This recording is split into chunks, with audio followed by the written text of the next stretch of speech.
চাকরিহারা শিক্ষক শিক্ষিকারা তাদেরকে রুখে দেওয়ার জন্য নিরন্তর প্রয়াস চালিয়ে যাওয়া হচ্ছে পুলিশের পক্ষ থেকে। হাতে ঢাল নিয়ে রীতিমতো তারা তাদেরকে রুখে দেওয়ার চেষ্টা করছেন। হাতে ঢাল নিয়ে পুলিশ হিউম্যান চেইন করে তাদেরকে আটকানোর চেষ্টা করছেন এবং চাকরিহারা শিক্ষক শিক্ষিকারা দেখা যাচ্ছে যে তারা রীতিমতো ধস্তাধস্তি।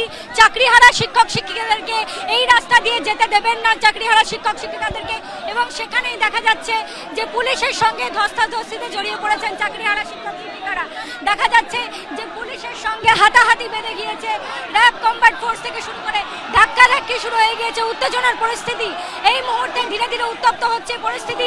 চাকরিহারা শিক্ষক শিক্ষিকাদের সঙ্গে রীতিমতো টানা হাঁচড়া, এবং তারই সঙ্গে দেখা যাচ্ছে যে চাকরিহারা শিক্ষক শিক্ষিকাদের পথ রোখার জন্য এখানে বিশাল বাহিনী মোতায়েন করা হয়েছে।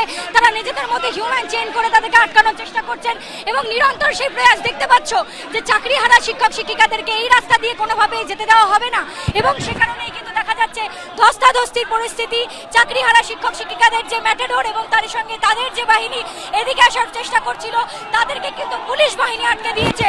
হাতে ঢাল নিয়ে পুলিশের বাহিনী প্রস্তুত ছিল, ঢাল দিয়ে কিন্তু তাদেরকে সরানো হচ্ছে এই রাস্তা থেকে, এবং তুমি দেখতে পাচ্ছ সেই ছবি।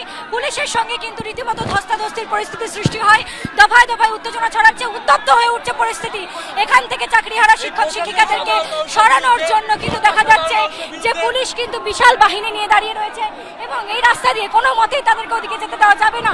সে কারণেই কিন্তু ঢাল নিয়ে র্যাপিড অ্যাকশন ফোর্স থেকে শুরু করে ওয়েস্ট বেঙ্গল পুলিশের যে বাহিনী এবং তার সঙ্গে হাওড়া সিটি পুলিশ, আমরা দেখাবো একটা চাকরিহারাদের অংশ বেরিয়ে গেছে, একটা চাকরিহারাদের অংশ ক্রমে এগিয়ে যাওয়ার চেষ্টা করছে এবং দেখতে পাচ্ছ স্লোগান দিয়ে তারা এগিয়ে চলেছেন সেই মল্লিক ফটকের দিকে।